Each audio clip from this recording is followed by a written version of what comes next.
యువగళం కార్యక్రమంతో ఎవరితో ముఖాముఖి అనే కార్యక్రమం ఏలూరులో అత్యంత భారీగా జరిగింది. ఏలూరులోని మినీ బైపాస్లో గల ఒక గ్రౌండ్లో ఈ కార్యక్రమం తెలుగుదేశం నాయకులు నిర్వహించారు.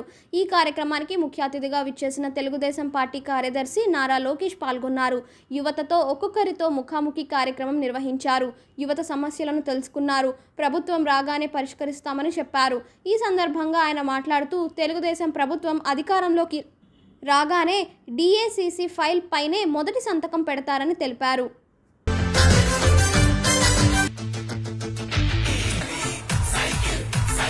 యువగళం కార్యక్రమంతో ఎవరితో ముఖాముఖి అనే కార్యక్రమం ఏలూరులో అత్యంత భారీగా జరిగింది. ఏలూరులోని మినీ బైపాస్లో గల ఒక గ్రౌండ్లో ఈ కార్యక్రమం తెలుగుదేశం నాయకులు నిర్వహించారు. ఈ కార్యక్రమానికి ముఖ్య అతిథిగా విచ్చేసిన తెలుగుదేశం పార్టీ కార్యదర్శి నారా లోకేష్ పాల్గొన్నారు. యువతతో ఒక్కొక్కరితో ముఖాముఖి కార్యక్రమం నిర్వహించారు. యువత సమస్యలను తెలుసుకున్నారు. ప్రభుత్వం రాగానే పరిష్కరిస్తామని చెప్పారు. ఈ సందర్భంగా ఆయన మాట్లాడుతూ తెలుగుదేశం ప్రభుత్వం అధికారంలోకి రాగానే డిఏసిసి ఫైల్ పైనే మొదటి సంతకం పెడతారని తెలిపారు. ముఖ్యమంత్రి గారి పైన ఎవరో గులకర వేశారంటే నాకు బాధ కలిగింది. ఇది అన్యాయం, చేయకూడదు అనుకున్నా. కానీ తర్వాత స్టోరీ బయటపడింది. రాయి వచ్చి ముఖ్యమంత్రి గారు తగిలిందంట. దాని తర్వాత వెళ్ళి వెల్లంపల్లి శ్రీనివాస్ గారికి ఈ కంట్లో తగిలిందట. మళ్ళీ వెళ్ళి ఈ కంట్లో తగిలిందట. మళ్ళీ రాయి పడిందంట. అప్పుడే అర్థమైంది ఇది కోడి కత్తిలాగా గులకలై డ్రామా. మై డియర్ జగన్, బామలకే భయపడిన కుటుంబం మాది.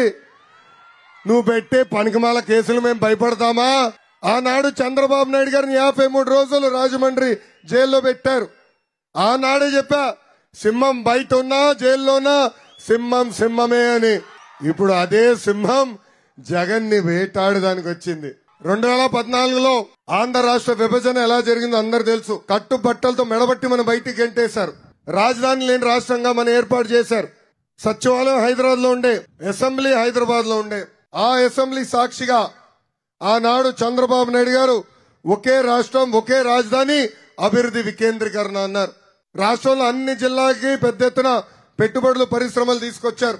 ఆనాడు 16 లక్షల కోట్ల రూపాయల పెట్టుబడి కోసం ఒప్పందం కుదుర్చుకున్నాం. 35 లక్షల మందికి ఉద్యోగాలు ఉపాధి వచ్చే పరిస్థితి. చంద్రబాబు నాయుడు గారు ముఖ్యమంత్రిగా ఉన్నప్పుడు 44,000 పరిశ్రమలు తీసుకొచ్చి 6 లక్షల మందికి ఉద్యోగాలు ఉపాధి కల్పించారు. చంద్రబాబు నాయుడు గారి నాయకత్వంలో Kia car made in Andhra Pradesh, Xiaomi phone made in Andhra Pradesh, Apollo tyres made in Andhra Pradesh, Asian paints, Berger paints made in Andhra Pradesh. అంతెందుకు మనం టీసీఎల్ టీవీ కూడా మేడ్ ఇన్ ఆంధ్రప్రదేశ్. ఇలా అనేక పరిశ్రమలు తీసుకొచ్చారు. అభివృద్ధి వికేంద్రీకరణ ఏంటో ఆనాడు చేసి చూపించారు. ఇంతేకాదు 2 డిఎస్సీలు ఏర్పాటు చేశాం. 32,000 పెండింగ్ పోస్టులు కూడా ఆనాడు భర్తీ చేసింది మన ప్రభుత్వం. స్కిల్ డెవలప్మెంట్ ద్వారా 2,30,000 మందికి ట్రైనింగ్ ఇచ్చాం. 1,20,000 మందికి దాంట్లో ఉద్యోగాలు ఉపాధి కూడా వచ్చింది. ప్రత్యేకంగా మన పశ్చిమ గోదావరి జిల్లాకి ఆనాడు 100కి 100% సీట్లు తెలుగుదేశం పార్టీని గెలిపించారు. అందుకే పశ్చిమ గోదావరి జిల్లాని మా గుండెల్లో పెట్టుకుని ఆనాడు అభివృద్ధి చేశాం.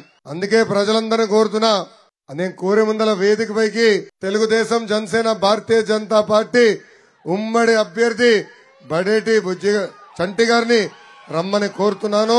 అదే విధంగా తెలుగుదేశం, జనసేన, భారతీయ జనతా పార్టీ ఉమ్మడి ఎంపీ అభ్యర్థి మహేష్ యాదవ్ కూడా ఉన్నారు. ఇక్కడ ప్రజలు ఒకటే కోరుతున్నా, ఆగిపోయిన పనులన్నీ తిరిగి ప్రారంభించాలంటే మనకున్న 2 ఓట్లు, ఎమ్మెల్యే ఓట్, ఎంపీ ఓట్, ఇక్కడ సైకిల్ గుర్తుకేసి భారీ మెజార్టీతో మీరు గెలిపించాలి. అంటే ప్రజల గురించి అహర్నిశలు ఆలోచించే వ్యక్తి. అందుకే మిమ్మల్ని అందరూ కోరుతున్నా, మన ప్రతి ఓట్ కీలకమైన ఓట్. పవన్ అన్న కూడా చాలా స్పష్టంగా చెప్పారు, ప్రతిపక్ష ఓట్ చీలేదానికి మేము ఒప్పుకోమని. ఇక్కడున్న ఏలూరు ప్రజలందరిని ఆలోచించమంటున్నా. మన ఇంట్లో దొంగ పడితే మనందరం ఏం చేస్తాం? చుట్టుపక్కల ఉన్న ప్రజలందరం తిరుగుబాటు చేస్తాం. ఆ దొంగని తరిమి కొడతాం. అలాంటిది ఈ రోజు ఆంధ్ర రాష్ట్రంలోనే ఒక గజ దొంగ ఉన్నాడు. ఆయన ఆస్తుల కన్నా కేసులు లిస్టు పెద్ద స్వామి. తెలుగుదేశం, జనసేన, భారతీయ జనతా పార్టీ కార్యకర్తలు, నాయకులు కలిసికట్టుగా ఆ సైకోని తరిమి కొట్టాలి. అందుకే కలిసికట్టుగా పోరాడదాం. ఆగిపోయిన అభివృద్ధి కార్యక్రమాలు తిరిగి ప్రారంభించుకుందామని ఈ సభాముఖం మీ అందరూ తెలుపుకుంటూ, వచ్చే ఎన్నికల్లో చంటి అన్ని భారీ మెజార్టీ గెలిపించి శాసనసభకు పంపించాలని ఈ సభాముఖం మిమ్మల్ని అందరినీ కోరుకుంటూ, అదే విధంగా పుత్తా మహేష్ యాదవ్ ని కూడా ఒక యువకుడు, ఉత్సాహవంతుడు, పని చేసేదానికి వచ్చాడు. ప్రపంచం తిరిగిన వ్యక్తి, చాలా అవగాహన ఉన్న వ్యక్తి. అలాంటి వ్యక్తిని మన ఎంపీగా గెలిపిస్తే కేంద్ర ప్రభుత్వంతో పోరాడి కేంద్ర ప్రభుత్వం నుంచి రావాల్సిన నిధులు, పెట్టుబడులు, పరిశ్రమలు మన జిల్లాకి ఆయన తీసుకొస్తాడు. అందుకే అలాంటి వ్యక్తిని కూడా ఎంపీగా గెలిపించాలి, సైకిల్ గుర్తుకు ఓటేసి గెలిపించాలని ఈ సభాముఖం మిమ్మల్ని అందరూ నేను కోరుకుంటూ, నాకు ఇంత అద్భుతమైన అవకాశం ఇచ్చిన ఏలూరు ప్రజలందరికీ పేరు పేరున నా హృదయపూర్వక ధన్యవాదాలు తెలుపుకుంటూ మీ అందరి దగ్గర నుంచి సెలవు తీసుకుంటున్నాను.